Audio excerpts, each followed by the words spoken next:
ಅಮ್ಮ, ತಾಯಿ ಜಗನ್ಮಾತೆ ಪರಮ ಪುಣ್ಯತಿ ನೀರು.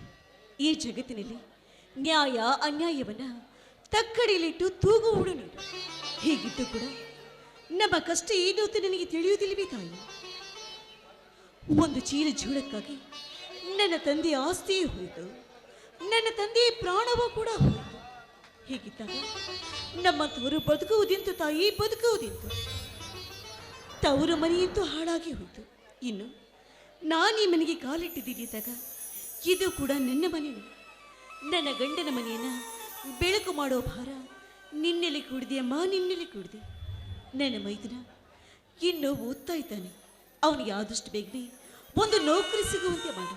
ಇದು ಇದೇ ಮನೆಯ ಮಗಳಾದ ಗೀತಾ, ಅವಳು ಕೂಡ ಕಲಿತಾ ಇದ್ದಾಳೆ. ಅವಳು ಕೂಡ ಚೆನ್ನಾಗಿ ಓದಿ ಒಳ್ಳೆಯವರಿಗೆ ಕೊಟ್ಟು ಮದುವೆ ಮಾಡುವ ಹಾಗೆ ಆಶೀರ್ವಾದ ಮಾಡು ತಾಯಿ, ಆಶೀರ್ವಾದ ಮಾಡು.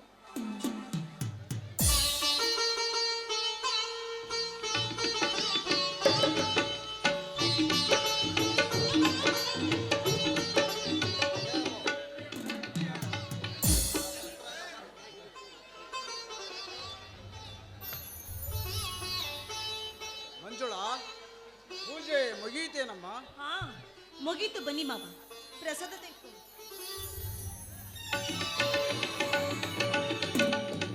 ಎದ್ದೇಳು ತಾಯಿ, ನಿನ್ನ ಬಾಳಲ್ಲ ಬಂಗಾರವಾಗಲಿ. ಹತ್ತೆ ಮಾವರ ಪಾದ ನಿತ್ಯ ಪೂಜೆ ಮಾಡಿ ಪತಿ ಸೇವೆಯಲ್ಲಿ ತೊಡಗಿಕೊಳ್ಳಬೇಕಮ್ಮ. ಮಾವ, ನಾನು ಕೂಡ ನೀವು ಆಡಿದ ಮಾತಿನಂತೆ ನಡೆದುಕೊಳ್ತೀನಿ. ಆದ್ರೆ ಏನು ಮಾಡೋದು, ನನಗೆ ನನ್ನ ತವರಿನ ಆಶೀರ್ವಾದ ಇಲ್ಲದೆ ಹೋಯ್ತಲ್ಲ ಅಂತ ಬೇಸರವಾಗ್ತಾ ಇದೆ.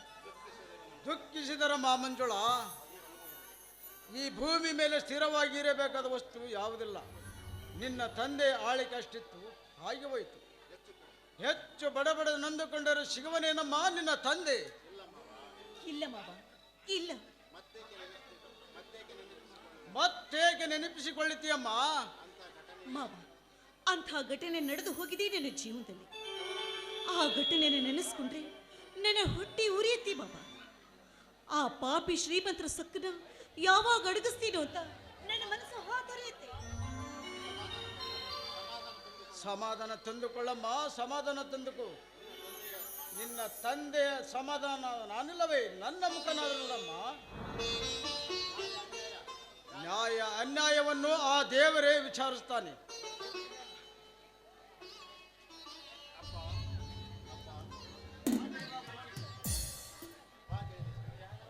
ಅಪ್ಪ, ಬಾ ಜಗದೀಶ.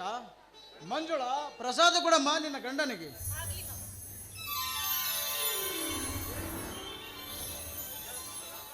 ಹೇಳು ಮಂಜುಳ, ಸದಾಕಾಲ ಆ ಶ್ರೀದೇವಿ ನಿನ್ನ ರಕ್ಷಿಸಲಿ.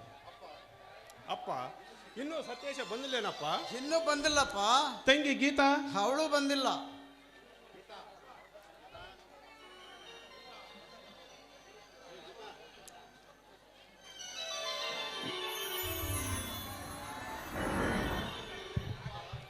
ಅಪ್ಪ ಅಪ್ಪ, ನನ್ನ ರಿಸಲ್ಟ್ ಬಂದಿದೆಯಪ್ಪ.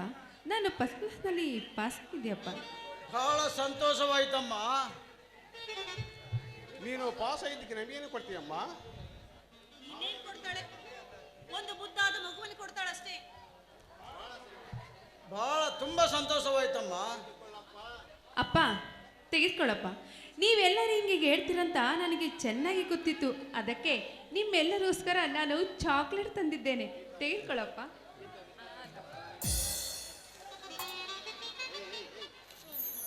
ಕೈ ಕೊಡಲ್ಲ.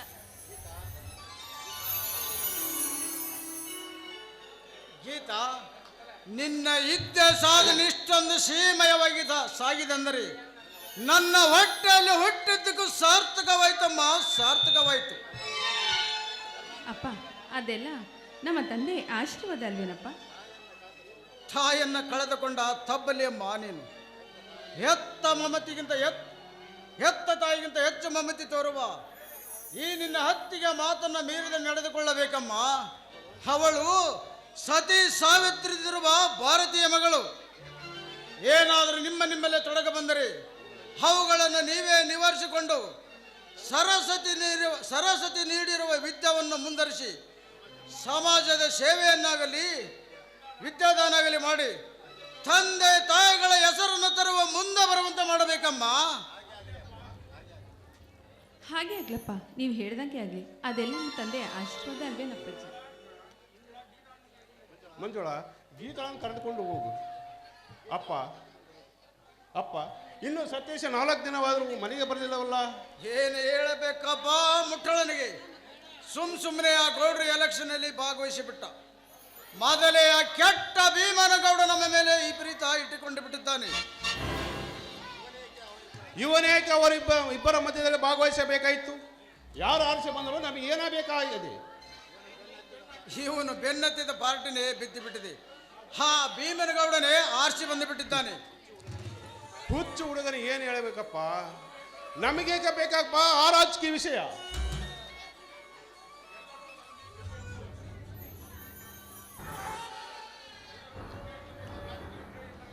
ಎಲ್ಲರ ನಮಗೆ ಬೇಕು ರಾಜಕೀಯ ವಿಷಯ ಅಂತ ಮನೆಯಲ್ಲೇ ಕೊಡ್ತಾರೆ. ನಮ್ಮ ಊರಿನ ಗತಿ ಹೇಗಪ್ಪ? ಮುಚ್ಚು ಬಾಯ ಹುಚ್ಚಪ್ಪ, ಅದೆಲ್ಲ ಶ್ರೀಮಂತರ ಕೆಲಸ. ನಮ್ಮಂತವರಿಗೆ ಏಕ ಬೇಕಪ್ಪ ರಾಜಕೀಯ ವಿಷಯ. ಉಮೇದರವಾದ ನಾನಲ್ಲ ಬಿಡಪ್ಪ. ನಿಂತರ ಒಬ್ಬ ಒಳ್ಳೆ ವ್ಯಕ್ತಿ, ಭಾರಿ ನಿಷ್ಠಾವಂತ. ಪ್ರಜೆಗಳನ್ನು ಹೇಗೆ ಬೆಂಬಲಿಸಬೇಕು, ಹೇಗೆ ಕೆಲಸ ಮಾಡಿಸಬೇಕೆಂಬ ನಿಷ್ಠಾವಂತವನು. ಈಗ ಅವನದು ಏನಾಯ್ತಪ್ಪ? ಈಗ ಅವನದೇನ ಆಗುತ್ತಿದೆಯಪ್ಪ? ಎಲೆಕ್ಷನ್ಲಿ ಎಲೆಕ್ಷನ್ ಕೇವಲ ಹಣದ ಬಳಕೆ ಮೇಲೆ ನಡೀತಿದೆ. ಹಣವನ್ನು ಬಿಸಕತ್ತರೆ ಓಟನ್ನು ಪಡೆಯುತ್ತಾರೆ ಅಂದಾಗ ಈಗಿನವರ ಎಲೆಕ್ಷನ್ ಕೇವಲ ಹಣದ ಬಳಕೆ ಮೇಲೆ ನಡೆಯುತ್ತಿದೆ. ಅಂದ್ರೆ ಈಗ ಹಣವನ್ನು ಬಿಸಾಕತ್ತರೆ ಓಟನ್ನು ಪಡೆಯುತ್ತಾರೆ ಅಂದಾಗ ನಿಷ್ಠೆಯಿಂದ ಕೆಲಸ ಮಾಡೋ ಬಡ ವ್ಯಕ್ತಿ ನೆಲ್ಲ ಉಳಿಯಬೇಕು. ಅಂದರೆ ಈಗ ಶ್ರೀಮಂತ್ ಪೊಲೀಸ್ ಪಾಟೀಲ್ ಭೀಮನಗೌಡನೇ ಆರಿಸಿ ಬಂದು ಬಿಟ್ಟಿದ್ದಾನೆ. ಉರುಪು ಮಾಸಿನಲ್ಲಿ ಗುಲಾಲಾಗ ಪಟಾಕ್ಷಿಯೊಂದಿಗೆ ಕಾರಿನಲ್ಲಿ ವೇಗಾಗಿ ಬರುತ್ತಿರುವಾಗ ಅವ್ರ ಕಾರು ಲಾರಿಗೆ ಆಕ್ಸಿಡೆಂಟ್ ಆಗೇ ಹೋಯಿತು. ಯಾರಿಗಾದ್ರೂ ಪ್ರಾಣಕ್ಕೆ ಅಪಾಯ? ಡ್ರೈವರ್ ಖಾಲಿಯಾಗಿದ್ದಾನೆ. ಗೌಡ್ರ ಕಾಲಿಗೆ ಪೆಟ್ಟು ಬಹಳ ಆಗಿದೆ. ನಾವೇ ಅವ್ರನ್ನ ಕರೆದುಕೊಂಡು ಆಸ್ಪತ್ರೆಗೆ ಹೋಗಿ ಅಡ್ಮಿಟ್ ಮಾಡಿ ಬಂದಿದ್ದೇನೆ. ಅಲ್ಲಿ ಸುದ್ದಿ ನಿಧಿಗೆ ತಿಳಿದು ಬಂದಿತು. ಅವರ ಹೇಳಿಕೆ ಕಾರ್ಯ ಮೇಲೆ ಮುಗಿದ ಮೇಲೆ ಅವರ ಗಾಡಿ ಮುಂದೆ ಬರೆದಿತ್ತು. ನಾವು ಬರ್ತಿರುವ ಗಾಡಿ ನಿಧಾನವಾಗಿ ಸ್ವಲ್ಪ ದೂರ ಇದ್ದೇವೆ. ನಾವು ಸ್ವಲ್ಪ ದೂರದಲ್ಲಿರುವಾಗ ಲಾರಿ ಕಾರಿಗೆ ಆಕ್ಸಿಡೆಂಟ್ ಆಗೇ ಹೋಯಿತು. ನಾವು ಬರೋದ್ರೊಳಗಾಗಿ ಆ ಲಾರಿ ಪಾಸ್ ಆಗಿ ಹೋಗೇ ಬಿಟ್ಟಿತ್ತು. ಕೊನೆಗೆ ಅವನ ಎದುರು ಪಾರ್ಟಿ ಗಾಡಿಯೇ ಅವನನ್ನು ಪ್ರಯಾಣ ಉಳಿಸಿತು. ಎಲೆಕ್ಷನ್ ಅಲ್ಲಿ ಬಿದ್ರು ಒಂದು ಪುಣ್ಯ ಕೆಲಸ ಮಾಡೇ ಬಿಟ್ನಲ್ಲಪ್ಪ. ಹಾಗಾದ್ರೆ ನಾನು ಗೌಡರನ್ನು ಅಪ್ಪ, ಹಾಗಾದ್ರೆ ನಾನು ಗೌಡರನ್ನು ಮಾತಾಡಿಸಿ ಬರುತ್ತೇನೆ. ನಡಿಯಪ್ಪ. ನೀವೇಕೆ ಹೋಗುತ್ತೀರಪ್ಪ? ನಾನು ಗೌಡರನ್ನು ನೋಡಿ ಮಾತಾಡಿಸಿಕೊಂಡು ಬಂದಿದ್ದೇನೆ. ನಿನ್ನ ಮಾತೇ ಬೇರೆ ಆಗುತ್ತೆ. ಸಹೋದರ ಮನೆಗೆ ಹಿರಿಯರು ಹೋದರೆ ಆ ಮಾತೇ ಬೇರೆ. ಹೌದಪ್ಪ, ಆ ಗೌಡರನ್ನು ಮಾತಾಡಿಸಿಕೊಂಡೇ ಬರೆದಿದ್ದರೆ ನಿನ್ನ ಮನಸ್ಸಿಗೆ ಇಬ್ಬರ ಮನಸ್ಸಿಗೆ ಸಮಾಧಾನ ಆಗುವುದಿಲ್ಲ.